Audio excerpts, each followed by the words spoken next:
আসসালামু আলাইকুম ওয়া রাহমাতুল্লাহি ওয়া বারাকাতুহু। ইন্নাল হামদালিল্লাহ ওয়াসসালাতু ওয়াসসালামু আলা রাসূলিল্লাহ বা'দ। সম্মানিত দর্শক শ্রোতা, কাছে দূরে, দেশে কিংবা প্রবাসে যে যেখান থেকে আমাদের দেখছেন শুনছেন, সবাইকে জানাই আন্তরিক অভিনন্দন। আশা করছি আল্লাহ তাআলার মেহেরবানিতে ভালো আছেন। আমরা দোয়া করি রব্বুল আলামিন সবাইকে রহমতময়, বরকতময়, কল্যাণময় জীবন দান করুন। এই টিভি চ্যানেলে প্রতিদিন সকালবেলা আলোকিত জীবন গড়ার নির্দেশনা নিয়ে আমরা দেশের বিশিষ্ট ইসলামী চিন্তাবিদদের কোনো একজনকে এখানে আমন্ত্রণ জানাই এবং তাকে নিয়ে আসার চেষ্টা করি। সেই ধারাবাহিকতায় আজ আমরা জামিয়া আম্বরশাহ আল ইসলামিয়া কারওয়ান বাজারের সম্মানিত মুহাদ্দিস, বিশিষ্ট লেখক, গবেষক, খতিব, মুফতি মোহাম্মদ ইসমাইলকে আজ আমরা আমন্ত্রণ জানিয়েছি। আসসালামু আলাইকুম রহমতুল্লাহ। ওয়ালাইকুম আসসালাম রহমতুল্লাহি ওয়া বারাকাতুহু। মোহতারাম, কেমন আছেন? আলহামদুলিল্লাহ, আপনি কেমন আছেন? আলহামদুলিল্লাহ। প্রিয় দর্শক শ্রোতা, আজ আমরা যে বিষয়ে আলোচনা করব সেটি হলো কোরআন নিয়ে গবেষণা করার পদ্ধতি। একজন মুসলমান হিসেবে আমাদের প্রত্যেকের দায়িত্ব এবং কর্তব্য হলো প্রতিদিন নিয়মিত কোরআন চর্চা করা এবং কোরআনের আলোকে জীবনকে গড়ার চেষ্টা করা। কিন্তু কোরআন গবেষণা, কোরআন নিয়ে পড়াশোনা, এটি ব্যক্তির যোগ্যতা অনুসারে জ্ঞানের ধরন এবং তার নিজস্ব সক্ষমতা, সীমাবদ্ধতার ভিত্তিতে ভিন্ন ভিন্ন হতে পারে। কিন্তু বেসিক এবং মৌলিক কতগুলো বিষয় কোরআন গবেষণার ক্ষেত্রে, চিন্তা ভাবনা করার ক্ষেত্রে রয়েছে, যেগুলো প্রত্যেককে অনুসরণ করতে হয়। পাশাপাশি কোরআন গবেষণা করা এটা যেমন আলেমদের কাজ, সাধারণ মানুষেরই কাজ, কিন্তু প্রত্যেকেরই লিমিটেশন আছে, সীমাবদ্ধতা আছে। আমি কোথায় গিয়ে থামতে হবে, আমি কতটুকু উপরে উঠতে পারবো এবং গবেষণাটা কিভাবে করব, তার কিছু আদাব, শিষ্টাচার, নিয়মনীতি, পদ্ধতি, পলিসি রয়েছে। সংক্ষিপ্ত সময়ে আমরা আমাদের সম্মানিত অতিথির কাছ থেকে এই বিষয়ে জানবো ইনশাআল্লাহ। আলহামদুলিল্লাহ, ওয়াসসালাতু ওয়াসসালামু আলা রাসূলিল্লাহ ওয়া বা'দ। কোরআন আল্লাহ তাআলার বাণী, মানব জীবনের সংবিধান। কোরআনে কারীমের মধ্যে আল্লাহ তাআলা উভয় জাহানে সফলতার যত রূপরেখা রয়েছে, রূপরেখাগুলো আমাদের সামনে তুলে ধরেছেন। কোরআনে কারীমের মধ্যে রয়েছে পৃথিবী সৃষ্টির আগের ইতিহাস। কোরআনে কারীমের মধ্যে রয়েছে পৃথিবী যখন বিলীন হয়ে যাবে, শেষ হয়ে যাবে, তার পরে কী হবে তারও বিস্তারিত বিবরণ কোরআনে কারীমের মধ্যে রয়েছে। আদম আলাইহিস সালাম থেকে নিয়ে এই পর্যন্ত যত ইতিহাস চলে গিয়েছে, যা কিছু ঘটেছে, সব কিছু আল্লাহ তাআলা কোরআনে কারীমের মধ্যে বলেছেন। কোরআনে কারীমের মধ্যে যা বর্ণিত হয়েছে, যতটুকু বর্ণিত হয়েছে, এর মধ্যে কোনো সন্দেহ নেই, লা রাইবা ফীহ।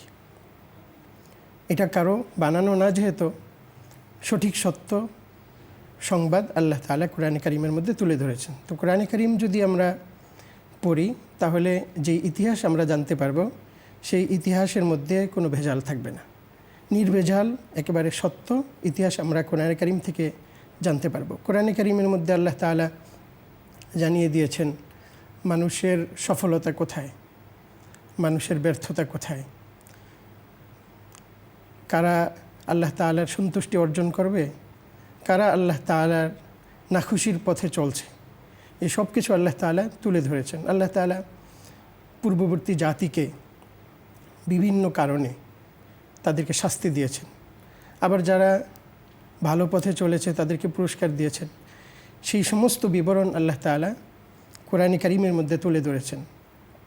কোরআনে কারীমের মধ্যে আল্লাহ তাআলা হালাল কোন জিনিস, হারাম কোন জিনিস, কোন পথে চললে আল্লাহ খুশি, এই সমস্ত বিস্তারিত বিবরণ আল্লাহ তাআলা কোরআনে কারীমের মধ্যে দিয়েছেন। তো যারা কোরআনে কারীম পড়বে এবং তার অনুবাদ পড়বে, তা বোঝার চেষ্টা করবে, তা গবেষণার চেষ্টা করবে, তারা সেই ইতিহাসগুলো ভালোভাবে আয়ত্ত করে নিজের জীবনে সেটাকে প্রয়োগ করতে পারবে। কোরআনে কারীমের দুটি দিক রয়েছে। একটি দিক হলো তেলাওয়াতের দিক, আরেকটি দিক হলো অনুবাদ জানা, তার ব্যাখ্যা বিশ্লেষণ জানা, তাফসির জানা আরেকটা দিক। উভয় দিকেই গুরুত্ব রয়েছে, কোনো দিকের গুরুত্বই কম না। যেমন কোরআনে কারীম যদি কেউ তেলাওয়াত করে শুধু সহি শুদ্ধভাবে, সে যদি কোরআনে কারীম শিখে তা যদি তেলাওয়াত করে, তাহলে নবী করিম সাল্লাল্লাহু আলাইহি ওয়াসাল্লাম বলেছেন, মান ক্বারা হারফাম মিন কিতাবিল্লাহ ফালাহুল হাসানাহ ওয়াল হাসানাতু বিআশরি আমসালিহা। প্রত্যেক হরফে আল্লাহ তাআলা 10 নেকি দান করবেন। আরেক হাদিসের মধ্যে এসেছে কোরআনে কারীম তার পাঠকারীর জন্য কিয়ামতের দিন সুপারিশ করবে। অনেকগুলো হাদিস শুধু পাঠ সংক্রান্ত, যদি পাঠ করে তাহলে এই সংক্রান্ত অনেকগুলো হাদিস রয়েছে। কোরআনে কারীম যদি কেউ তেলাওয়াত করে তাহলে সে আল্লাহ তাআলার নৈকট্যশীল হতে থাকবে, এ ব্যাপারে হাদিস রয়েছে। কোরআনে কারীম যদি তেলাওয়াত করতে থাকে তাহলে শিফাউল লিল কুলুব, অন্তরগুলোর জন্য এটা আরোগ্য, এটা অন্তরের যে বেদি রয়েছে, মরিচিকা রয়েছে গুনাহের, সেগুলো দূর হতে থাকবে। তো কোরআনে কারীম বাহ্যিকভাবে যদি সহি শুদ্ধভাবে তেলাওয়াত করতে থাকে তাহলে এর দ্বারাই অনেক ফায়দা রয়েছে, অনেক উপকার রয়েছে। নামাজের মধ্যে কোরআনে কারীম পাঠ করা হয়, কোরআনে কারীম যদি নামাজের মধ্যে পাঠ করা না হয় তাহলে তো নামাজই হবে না। নামাজ হওয়ার জন্য কোরআনে কারীম পাঠ করা এটা শর্ত, এটা ফরজ বিধান, উপায় নাই, বিকল্প নেই। তো কোরআনে কারীম পাঠ করা এটাও জরুরি, এরও অনেক ফায়দা রয়েছে। তেমনিভাবে কোরআনে কারীম শুধু পাঠ করা এর মধ্যে সীমাবদ্ধ না থেকে যদি আমরা এর অনুবাদ জানি, এর ব্যাখ্যা বিশ্লেষণ যদি আমরা জানি, তাহলে কোরআনে কারীম পড়ার মধ্যে যেই স্বাদ, সেই স্বাদ বেড়ে যাবে। যে কোনো একটা ভাষা যদি আমি সেই ভাষাটা না বুঝে পড়ি তাহলে তার মধ্যে কোনো স্বাদ থাকে না। যদি সেই ভাষাটা, সেই বাক্যগুলো যদি আমি বুঝে পড়ি তাহলে সেখানে আলাদা একটা মজা আসে। তো আমরা যদি কোরআনে কারীম অনুবাদ পড়ি, তার ব্যাখ্যা বিশ্লেষণ, তার প্রেক্ষাপটগুলো জানি, তাহলে কোরআনে কারীম আমি যখন পড়ব তখন আমার কাছে খুব ভালো লাগবে। আমি যখন নামাজে পড়ব, নামাজের মধ্যে আলাদা একটা তৃপ্তি আসবে। আমার নামাজের মধ্যে দেখা যায় আমাদের মন এদিক সেদিক চলে যায়। তো এদিক সেদিক চলে যায় অনেক কারণে হতে পারে, তার মধ্যে অন্যতম একটি কারণ যে এখানে কী বলা হচ্ছে সেটা আমি বুঝতে পারছি না। কী কারণে ইমাম সাহেব এখানে একটু কাঁদছেন আমি সেটা বুঝতে পারছি না। আমি শুধু ইমাম সাহেবের কান্না দেখে আমার হয়তো কখনো আসে, কিন্তু আমি এখানে বুঝতে পারছি না যে কী বলা হচ্ছে। তো সেই জন্য কোরআনে কারীমের পাঠ করা যেমনিভাবে গুরুত্বপূর্ণ, তেমনিভাবে কোরআনে কারীম এর অনুবাদ জানা, তার ব্যাখ্যা বিশ্লেষণ জানা এটাও একটি গুরুত্বপূর্ণ। আল্লাহ তাআলা কোরআনে কারীমের মধ্যে এ ব্যাপারে তাগিদও দিয়েছেন, বলেছেন কিতাবুন আনজালনাহু ইলাইকা মুবারাকুল লিয়াদাব্বারু আয়াতিহি ওয়া লিয়াতাযাক্কারু উলুল আলবাব। আমি কোরআনে কারীম আপনার প্রতি নাজিল করেছি যেন তারা চিন্তা গবেষণা করে, তার আয়াতগুলো নিয়ে, লিয়াদাব্বারু আয়াতিহি, তার আয়াতগুলো নিয়ে যেন চিন্তা গবেষণা করে, এবং যারা জ্ঞানী তারা যেন উপদেশ গ্রহণ করে। তা আমি যদি কোরআনে কারীম নাই পড়ি তাহলে আমি সেখান থেকে উপদেশ গ্রহণ করব কি করে? আমি যদি তার ব্যাখ্যা বিশ্লেষণ নাই জানি আমি উপদেশ গ্রহণ করব কিভাবে? সে ব্যাপারে চিন্তা ভাবনা করব কি করে? আমি একটি আয়াত পড়লাম কিন্তু আয়াতের কিছুই বুঝলাম না, তাহলে আমি চিন্তা করব কি এই নিয়ে? এখানে কি চিন্তা করার তো আমার কিছু নেই। তো সেজন্য আল্লাহ তাআলা এ ব্যাপারেও আমাদেরকে গুরুত্ব আরোপ করেছেন, নসিহা করেছেন যে আমরা যেন কোরআনে কারীম অনুবাদ পড়ি এবং তার ব্যাখ্যা বিশ্লেষণও জানার চেষ্টা করি। মুফতি মুহাম্মদ শফি রহিমাহুল্লাহ তাআলা তার তাফসির গ্রন্থে বলেছেন আফালা ইয়াতাদাব্বারুনা আল কুরআনা, এই আয়াতের আলোচনার ক্ষেত্রে তিনি এই কথা বলেছেন যে কোরআনে কারীমের মর্ম ও অর্থ বোঝার চেষ্টা করা এটা কোরআনেরই একটি দাবি। কোরআনে কারীমের অর্থ বোঝার চেষ্টা করতে হবে, তার মর্মার্থ, তার ভাবার্থ, কি বোঝাতে চেয়েছেন, কি মেসেজ আল্লাহ তাআলা আমাদেরকে দিতে চেয়েছেন সে ব্যাপারে অনুধাবনের চেষ্টা করা। তো কোরআনে কারীম পাঠ করা যেমনিভাবে সবার দায়িত্ব, শুধুমাত্র ছোট বাচ্চার দায়িত্ব না। আমরা অনেক সময় মনে করি যে হাফেজ হওয়া এটি শুধুমাত্র ওই বাচ্চাই হাফেজ হবে, কিন্তু এরকম না বিষয়টা। হাফেজ হওয়া যেমনিভাবে একজন বাচ্চার দায়িত্ব, আমি যখন হাফেজ হতে পারিনি ছোটোকালে, এখন আমি হতে পারি যদি আমার সুযোগ থাকে। আমি এখন আস্তে ধীরে কোরআন শরীফ শিখব, হাফেজ হব। আমরা এটা অনেকেই চিন্তা করি যে আমার নামাজের জন্য তো 15টি সূরা লাগে, কথার কথা, তা আমি 15টি সূরা ভালো করে শিখলাম আর আমার শিখতে হবে না। বিষয়টা এরকম না। আমি হাফেজ হতে পারিনি, আবার এখন আমার 15টার সূরা মুখস্থ আছে, তা বাইরের মধ্যবর্তী দলের আমি কি অন্তর্ভুক্ত হতে পারি না? আমি প্রত্যেক দিন পরিমাণ করে করে, অল্প একটু করে করে, 2 আয়াত করে, 1 আয়াত করে, 1 আয়াত করে করেও যদি আমরা প্রত্যেক দিন মুখস্থ করি, মাস শেষে আমার 30টা আয়াত হয়ে গেল, অনেক হয়ে যাবে আমাদের। আমরা যদি এরকম একটা টার্গেট নেই যে প্রত্যেক দিন এই পরিমাণ করে আমি তেলাওয়াত করব, কোরআন শরীফ মুখস্থ করব, আমি হাফেজ নাই তাতে কি হয়েছে, আমি সেই 15টা সূরাই আমার মুখস্থ থাকতে হবে না, এরকম না, বরং আমার যেন কোরআনে কারিমের তেলাওয়াতের পরিমাণ আরও বাড়ে, মুখস্থের পরিমাণ আরও বাড়ে। আমরা যারা কোরআনে কারিমের পাঠ করতে পারি তাদের জন্য আরেকটা কাজ হলো যে আমরা এখন তাফসির পড়া শুরু করব, তার অনুবাদ পড়া শুরু করব। অনুবাদ একটু একটু করে পড়ব, অল্প একটু করে করে পড়ব। সাহাবা একরামের আদত কী ছিল? সাহাবা একরামের অভ্যাস ছিল এটা, নবী করিম সাল্লাল্লাহু আলাইহি ওয়াসাল্লামের উপর যখন কোনো আয়াত নাজিল হতো, সাহাবা একরামের কাছে নবী করিম সাল্লাল্লাহু আলাইহি ওয়াসাল্লাম সেই আয়াতের কথা জানাতেন যে আমার উপর এরকম একটি আয়াত নাজিল হয়েছে। তো সাহাবা একরাম নবী করিম সাল্লাল্লাহু আলাইহি ওয়াসাল্লাম থেকে শুনে সেই আয়াত মুখস্থ করে ফেলতেন। প্রথমেই আয়াত মুখস্থ করে ফেলতেন, আয়াত মুখস্থ করে এরপরে তারা সঙ্গে সঙ্গে আবার তার অনুবাদ জানতেন, তার ব্যাখ্যা কী। কোরআনে কারিম যেহেতু আমরা জানি যে কোরআনে কারিম সংক্ষিপ্তভাবে সমস্ত বিধানগুলো, বেশিরভাগ বিধানগুলো বলে দেওয়া হয়েছে, ইতিহাসগুলো ছোট করে বলে দেওয়া হয়েছে। তো এর বিস্তারিত বিবরণ বেশিরভাগই ক্ষেত্রেই আমরা হাদিসের মধ্যে পাই। হাদিসটাই হচ্ছে কোরআনে কারিমের ব্যাখ্যা গ্রন্থ। তো সাহাবা একরাম নবী করিম সাল্লাল্লাহু আলাইহি ওয়াসাল্লাম থেকে আয়াত মুখস্থ করতেন, সাথে সাথে তার ব্যাখ্যা কী, তার তাফসির কী, তার দ্বারা কী বুঝাতে চেয়েছেন নবী করিম সাল্লাল্লাহু আলাইহি ওয়াসাল্লাম, আল্লাহ তাআলা কী বুঝাতে চেয়েছেন, সেই জিনিস সাহাবা একরাম বুঝে নেওয়ার চেষ্টা করতেন। হযরত আব্দুল্লাহ ইবনে মাসউদ রাদিয়াল্লাহু তাআলা আনহু একটি হাদিস ইরশাদ করেছেন যে কানার রাজুলু মিন্না ইযা তাআল্লামা 10 আয়াতিন লাম ইউজাউযহুন্না। তার আমাদের মধ্যে কেউ যখন কোনো 10টি আয়াত শিখত, 10টি আয়াতের সামনে সে অগ্রসর হতো না যতক্ষণ না সে সেই আয়াতের অর্থ জানত এবং সেই অনুযায়ী আমল করত। তারপরে সাহাবা একরামের আদত এটা ছিল, শুধুমাত্র তেলাওয়াত করে সীমাবদ্ধ থাকবেন এরকম না, বরং তারা তেলাওয়াত করতেন, সাথে সাথে তার ব্যাখ্যা বিশ্লেষণ জানার চেষ্টা করতেন। তো আমরাও সেই সাহাবা একরামের সেই পদ্ধতি অবলম্বন করতে পারি। আমরা কোরআনে কারিম যেমনিভাবে পাঠ করব, সহিশুদ্ধভাবে শিখব, পাশাপাশি এর যে ব্যাখ্যা বিশ্লেষণ অনুবাদ রয়েছে সেগুলো আমরা নিজেরা বোঝার চেষ্টা করব। নিজেরা বুঝতে হলে কোরআনে কারিম যেহেতু আরবিতে অবতীর্ণ হয়েছে, আরবি ভাষা সম্পর্কে তো আমাদের কিছু দক্ষতা অর্জন করতে হবে।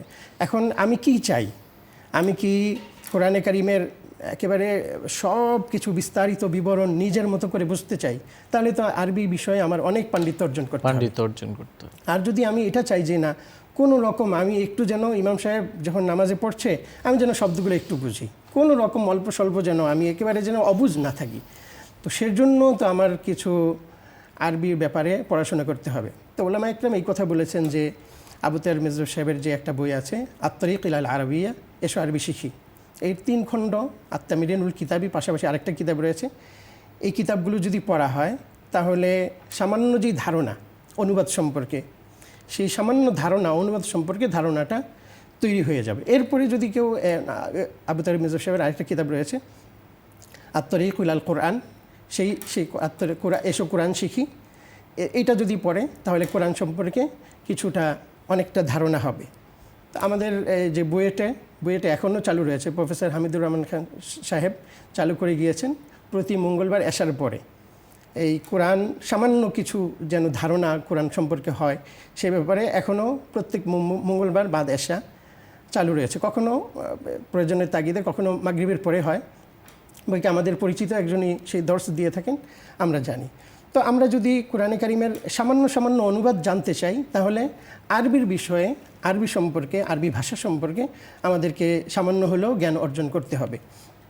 পাশাপাশি আমরা এই চিন্তা করব যে বাজারে তো অনুবাদের বই অনেক আছে, তো অনুবাদে বাজারে যাদের বই রয়েছে সেই ব্যাপারে আমরা চিন্তা করে দেখব আগে যে যার এই অনুবাদটি, সেই অনুবাদটি ঠিক কিনা, আলেমগণের কাছে এই অনুবাদের মূল্যায়ন আছে কিনা, আলেমগণের কাছে এই মূল্যায়ন গ্রহণযোগ্য কিনা। বাজারে একটা বই, আমরা বেশিরভাগ মানুষকেই দেখা যায় বাজারে একটা বই আছে, তা আমি কিনে নিয়ে আসি, এটার মধ্যে অনুবাদ আছে, শুধু আমরা চিন্তা করি যে এটার মধ্যে অনুবাদ আছে, কখনো বলা হয় যে এর মধ্যে উচ্চারণ আছে, তো অনুবাদ আছে, এটা দেখে আমরা নিয়ে আসি, কিন্তু অনুবাদ কার অনুবাদ, উনি কে, কোন মতাদর্শের, কিভাবে লিখেছেন, কতটুকু জ্ঞানের অধিকারী, উনি কি আদৌ আরবি সম্পর্কে তার পারদর্শিতা আছে কি না, এই ব্যাপারে আমরা বিশ্লেষণ না করে বাজার থেকে দেখা যায় বই কিনে নিয়ে চলে আসি, সেটাই পড়ি। তো সেটা না করে নির্ভরযোগ্য ব্যক্তির যে অনুবাদ রয়েছে বা নির্ভরযোগ্য ব্যক্তিগণের যে তাফসির গ্রন্থগুলো রয়েছে সেগুলো থেকে আমরা বাছাই করে ওলামা একরামের সঙ্গে মশওয়ারা করে বাছাই করে যে কোনো যেটা নির্ভরযোগ্য তারা বলেন সেটা আমরা পড়ার চেষ্টা করব। আর সাহাবা একরাম থেকে যে তাফসির বর্ণিত হয়েছে, শুধু অনুবাদ যেহেতু সংক্ষিপ্ত রূপ, এর বিস্তারিত বিবরণ আমরা যেমন দেখি যে নামাজের ব্যাপারে আল্লাহ তাআলা ছোট করে বলেছেন, 5 ওয়াক্ত নামাজ ফরজ, এটা 4-5টা আয়াতের ভিতরে আল্লাহ তাআলা বলে দিয়েছেন। কিন্তু এই যে অথচ কিতাব হাদিসের কিতাবের মধ্যে পৃষ্ঠাকে পৃষ্ঠা, মাসকে মাস চলে যায় এই অধ্যায়গুলো শেষ করার জন্য, নামাজের অধ্যায় শেষ করার জন্য। তাও এখানে তো কয়েকটি হাদিস মাত্র আনা হয়েছে, কয়েকটি কিতাব মাত্র, আরও তো বিশাল বিবরণ রয়েছে এ সম্পর্কে। কিন্তু কোরআন কারীমের মধ্যে 3-4টা আয়াত, 4-5টা আয়াত, এই আয়াতের মধ্যেই 5 ওয়াক্ত নামাজের কথা বলে দেওয়া হয়েছে। তো কোরআন কারীমের মধ্যে তো সংক্ষিপ্তভাবে, কিন্তু হাদিসে পাকের মধ্যে যেহেতু বিস্তারিত বিবরণ রয়েছে, তো কোরআন কারীমের এই আয়াতের তাফসির ব্যাখ্যা সাহাবা একরাম করে গিয়েছেন, তাবিঈন করে গিয়েছেন, তাবিঈন করে গিয়েছেন। আর তারা যেই তাফসির করেছেন সেই তাফসির বেশিরভাগই নবী আলাইহিস সালাম থেকে শুনেছেন, অথবা নবী আলাইহিস সালাম এর সামনে কোন প্রেক্ষাপটে এই আয়াত নাজিল হয়েছে সেই প্রেক্ষাপট সম্পর্কে তারা ভালো করে জানেন। সেভাবে তারা সেই অনুযায়ী সাহাবা একরাম, তাবিঈন, তাবিঈন তাফসির করে গিয়েছেন। সেই তাফসির লিপিবদ্ধ রয়েছে। সেই তাফসিরের আলোকে যারা তাফসির করেছেন তাদের তাফসির গ্রন্থ আমরা পড়তে পারি। কিন্তু যদি সাহাবা একরামের সেই তাফসিরের সাথে তাফসিরের মিল নাই, তাফসির করার জন্য অনেকগুলো গুণ লাগে, যেমন আরবি ভাষার যতগুলো সাইড রয়েছে, নাহু, সরফ, বালাগাত, ফাসাহাত, সেই সমস্ত সাইডে তার পর্যাপ্ত দক্ষতা লাগে। উলুমুল হাদিস, ইলমে হাদিস, হাদিস সংক্রান্ত পর্যাপ্ত জ্ঞান লাগে। উলুমুল কুরআন, কোনটা কখনো দেখা যায় কোন একটা আয়াত আরেকটা আয়াত দ্বারা রহিত হয়ে গিয়েছে, কিন্তু আমার এখানে তো আমি যেখানে অনুবাদ পড়ছি সেখানে কিন্তু বলা হয়নি যে এই আয়াতটি রহিত হয়ে গিয়েছে, এই আয়াতটি মানসুখ হয়ে গিয়েছে, এই কথা কিন্তু সেখানে বলা হয়নি। দুইয়ের জায়গায়, উভয় জায়গায় উভয়ের অর্থ আপন জায়গায় তুলে দেওয়া হয়েছে। কিন্তু আমি যদি না জানি যে এখানে এই আয়াতটি রহিত হয়ে গিয়েছে, এই আয়াতের দ্বারা এই হুকুম, এই বিধান দ্বারা মানসুখ হয়ে গিয়েছে, এটা যদি আমি না জানি তাহলে তো আমি বিভ্রান্তিতে পড়ে যাব। আমি বলবো যে কোরআন কারীমের মধ্যে এখানে এটা বলেছে, এখানে এটা বলেছে, কোনটা মানব? কিন্তু মানার জন্য আমার যে এলেম লাগবে এখান থেকে বাছাই করার জন্য, সেই এলেম না থাকার কারণে আমি বিভ্রান্তিতে পড়ে যাব। ফিকহ সম্পর্কে পর্যাপ্ত জ্ঞান লাগবে, 15টি, কমপক্ষে 15টি জ্ঞানের কথা বলা হয়েছে। এই জ্ঞানগুলো যদি থাকে তাহলে তারা তাফসির করতে পারবেন। যদি এই 15টি জ্ঞান না থাকে, তারা কোনো মনীষী ওলামা একরামের তাফসির না নিয়ে নিজে মন গড়া তাফসির করে দেয়, যে এটা দেখে আমার কয়েকটা তাফসির পড়ে মনে হচ্ছে এটা এরকম হবে, তা আমি একটা তাফসির করে দিলাম, আমার নিজের মত থেকে আরেকটা কিছু বলে দিলাম। সে ব্যাপারে নবী আলাইহিস সালামের ধমকির হাদিস রয়েছে। নবী করিম সাল্লাল্লাহু আলাইহি ওয়াসাল্লাম বলেছেন, মান ক্বালা ফিল কুরআনি বিগাইরি ইলমিন ফালইয়াতাবাওয়া মাকআদাহু মিনান নার। যে ব্যক্তি ইলম ছাড়া, জ্ঞান ছাড়া, এই যে সমস্ত জ্ঞান তাফসির করার জন্য, তাফসির জানার জন্য যে সমস্ত জ্ঞান জরুরি, সেই সমস্ত জ্ঞান ছাড়াই যারা মন গড়া তাফসির করে তারা জাহান্নামে যাবে, তাদের ঠিকানা হবে জাহান্নাম।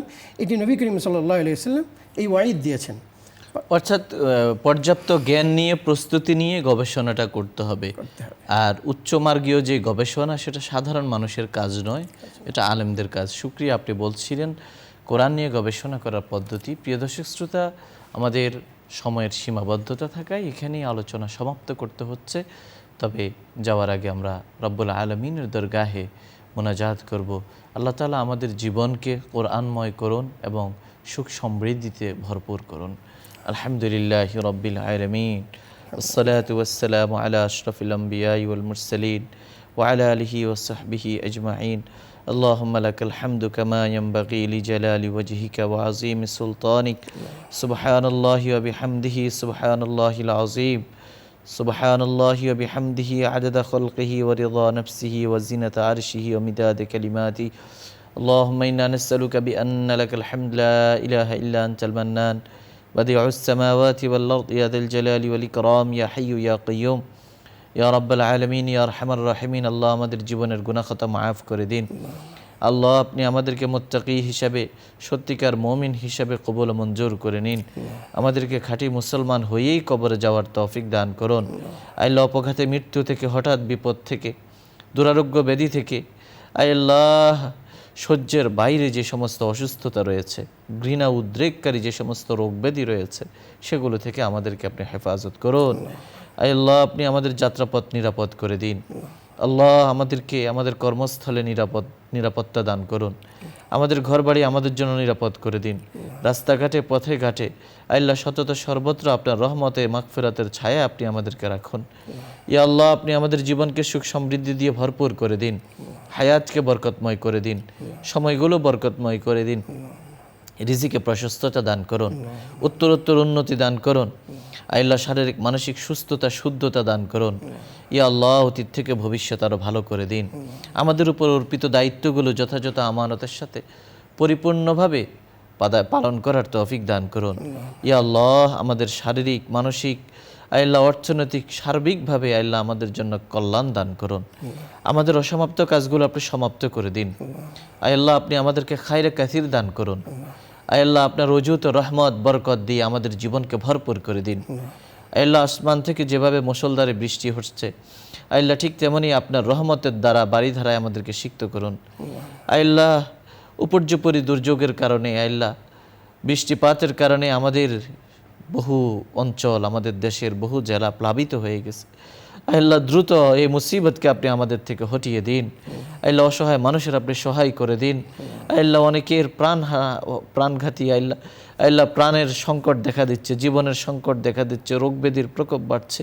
এগুলো থেকে আপনি মুমিন মুমিনাতকে হেফাজত করুন। ইয়া আল্লাহ আপনি আমাদের সবাইকে এক অনেক বানিয়ে দিন। মুসলিম উম্মাহের জন্য কল্যাণের ফয়সালা করে দিন। এই অনুষ্ঠানের মাধ্যমে দিনের যে খেদমতগুলো হচ্ছে, এগুলোর পেছনে যারা আছেন তাদেরকে আল্লাহ আপনার শান অনুযায়ী প্রতিদান দান করুন। ব্যবসা বাণিজ্যে বারাকা নসিব করুন। আল্লাহ পরিবার পরিজনকে হেদায়েতের পথে পরিচালিত করুন। শত্রুতা থেকে, অনিষ্টকারীর অনিষ্ট থেকে, জালিমের জুলুম থেকে হেফাজত করুন। সুবহানা রাব্বিকা রাব্বিল ইজ্জাতি আম্মা ইয়াসিফুন, সালামুন আলাল মুরসালিন, আলহামদুলিল্লাহি রাব্বিল। প্রিয় দর্শক শ্রোতা, এতক্ষণ ধরে অত্যন্ত ধৈর্য সহ আপনারা শুনছিলেন আপনাদের প্রিয় অনুষ্ঠান আলোকিত প্রতিদিন। পুরো সময় আমাদের সঙ্গে থাকার জন্য ধন্যবাদ। ওমা আলাইনা ইল্লাল বালাগ। আসসালামু আলাইকুম ওয়া রাহমাতুল্লাহি ওয়া বারাকাতুহু।